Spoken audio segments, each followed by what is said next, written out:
Hi hello বন্ধুরা, কেমন আছেন? নিশ্চয়ই আপনারা ভালো আছেন। বন্ধুরা, আজ আমি একটি কথা নিয়ে বলবো, সেটি হচ্ছে এআই কি। অনেক সময় আজকাল দেখা যায় সকলের মনে একটি প্রশ্ন, এআই কি বা আর্টিফিশিয়াল ইন্টেলিজেন্স জিনিস কি, বিষয়টা কি, সেটা কিভাবে ঘটে, সেটা কিভাবে সম্ভব। যেমন আজকাল মানুষ অনেক সময় দেখেন ফেসবুকে হোক বা ইউটিউবে হোক, দেখতেন যে একটি হেলিকপ্টারের মধ্যে একটা হাতি যাচ্ছে, একটা হাতি যাচ্ছে এরোপ্লেনের মধ্যে, বা একটা মানুষ উপর থেকে একটি হেলিকপ্টারকে টেনে আনছে, বা একটা মাছকে একটা একটা মাছ কুমিরকে খাচ্ছে, বা একটা হরিণ বাঘকে খাচ্ছে, বা যে জায়গায় কোনোদিন একটা এয়ারপোর্ট ছিল না সেই জায়গায় দেখা যাচ্ছে হঠাৎ একটি এয়ারপোর্ট বানিয়ে এখানে কী যে করেছে। সেটা মানুষের মধ্যে অনেক সময় মানুষের ধরতে পারে না, চিন্তা করতে পারে না যে ফেসবুক হোক বা ইউটিউবের মধ্যে কীভাবে এরকম সম্ভব। সেটা আমি আজকে আপনাদেরকে বুঝিয়ে বলবো যে আর্টিফিশিয়াল ইন্টেলিজেন্স জিনিসটা কী, সেটা কীভাবে সম্ভব, সেটা কীভাবে ঘটে। বন্ধুরা, আর্টিফিশিয়াল ইন্টেলিজেন্স সেটা বাংলায় সেটার অর্থ হলো কৃত্রিম বুদ্ধিমত্তা। সেটি 1854 সালে আমেরিকান বৈজ্ঞানিক জন ম্যাককার্থি প্রথম এই শব্দটি ব্যবহার করেন। এআই হলো বা আর্টিফিশিয়াল এমন একটি পদ্ধতি মানুষের মতো চিন্তা করতে পারে, শিখতে পারে বা কাজ করতে পারে। এটি বিজ্ঞানের একটি সফটওয়্যার। আর্টিফিশিয়াল ইন্টেলিজেন্স সকলের মনে এটাই প্রশ্ন জাগে যে কীরকম কাজ করে। বন্ধুরা, সেটা আমি বলছি যে আর্টিফিশিয়াল ইন্টেলিজেন্স কাজ করতে তিনটা জিনিসের প্রয়োজন হয়। যেমন প্রথম হলো ডাটা, অ্যালগোরিজম এবং কম্পিউটার শক্তি। ডাটা মেশিনকে শেখাতে সাহায্য করে, অ্যালগোরিজম কী করে, ডাটাকে প্রসেসিং করে সাহায্য করে, এবং কম্পিউটার শক্তি কী করে, হার্ডওয়্যারের মাধ্যমে সমস্ত জিনিসকে প্রসেসিং করে গতিশীল করে। যেমন উদাহরণস্বরূপ একটি মেশিনকে যদি বলা হয় যে তোমাকে দেওয়া হলো একটা হাতির ছবি এবং একটা গরুর ছবি বা কিংবা একটা ছাগলের ছবি, ও মেশিন কীভাবে চিনাক্ত করবে? তিনটি ছবি দেওয়া হলো, কোনটা ছাগল কোনটা হাতি। সে কী করবে?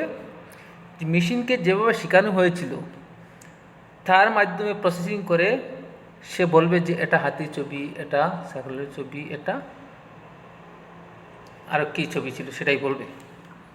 তো সাধারণত মেশিন আবার কী হচ্ছে যে এই যে আর্টিফিশিয়াল ইন্টেলিজেন্সের তিনটা সিস্টেম আছে।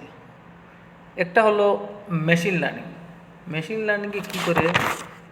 মেশিন লার্নিংয়ের কাজ হলো মেশিনকে ডাটা দিয়ে শেখানো, যাতে ও নিজে শিখতে পারে এবং বুঝতে পারে এবং নিজে অটোমেটিক কাজ করতে পারে। যেমন আমরা অনেক সময় ফেসবুকে যদি ভিডিও দেখি, ধরেন একটা কমেডি ভিডিও দেখলাম, একটা দেখার পর একটার পর একটা অটোমেটিক কমেডি ভিডিও আসতে থাকে। সেটা কীভাবে হয়?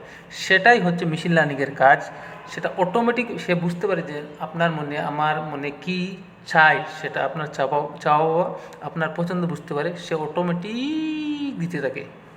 সেটাই হলো আর্টিফিশিয়াল ইন্টেলিজেন্সের মাধ্যমে। আরেকটি বিভাগ হলো নিউরাল নেটওয়ার্ক, যেটি মানুষের জ্ঞানকে নকল করে। যেমন আজকাল অনেক জায়গায় বাড়িয়েছে ড্রাইভারলেস কার, যেটা ড্রাইভার নাই, বিনা ড্রাইভারবিহীন কার। আরেকটি হলো যেমন আমাদের মেডিকেল ডিপার্টমেন্টে থেকে সিটি স্ক্যান, এমআরআই, এগুলি হলো আর্টিফিশিয়াল ইন্টেলিজেন্স একটা সিস্টেম। আরেকটি বিভাগ হলো এনএলপি, যেটাকে বলে ন্যাচারাল ল্যাঙ্গুয়েজ প্রসেসিং। এটি এআইয়ের এক ধরন, সেটি মানুষের ভাষাকে বুঝতে পারে। যেমন আজকাল যদি আমি বা আপনি গুগলকে জিজ্ঞাসা করেন যে আজকে মুম্বাইয়ের ওয়েদার কত ডিগ্রি, তাড়াতাড়ি বলে দিবি যে মুম্বাইয়ের আজকের এত ডিগ্রি। এটাই হলো এআই।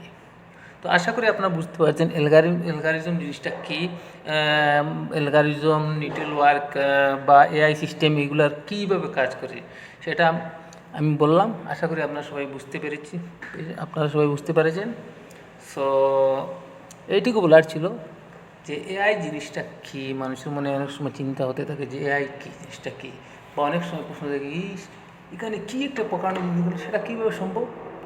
একটা হাতি কীভাবে একটা রেলগাড়িকে টেনে নিচ্ছে, একটা ছাগল কীভাবে একটা হাতিকে টেনে নিচ্ছে, যে সেটা কীভাবে বানিয়ে ফেলে, সেই ছবিটা কীভাবে বানিয়ে ফেলে, সেটা আপনারা অবশ্যই নিচে বুঝতে পারছেন।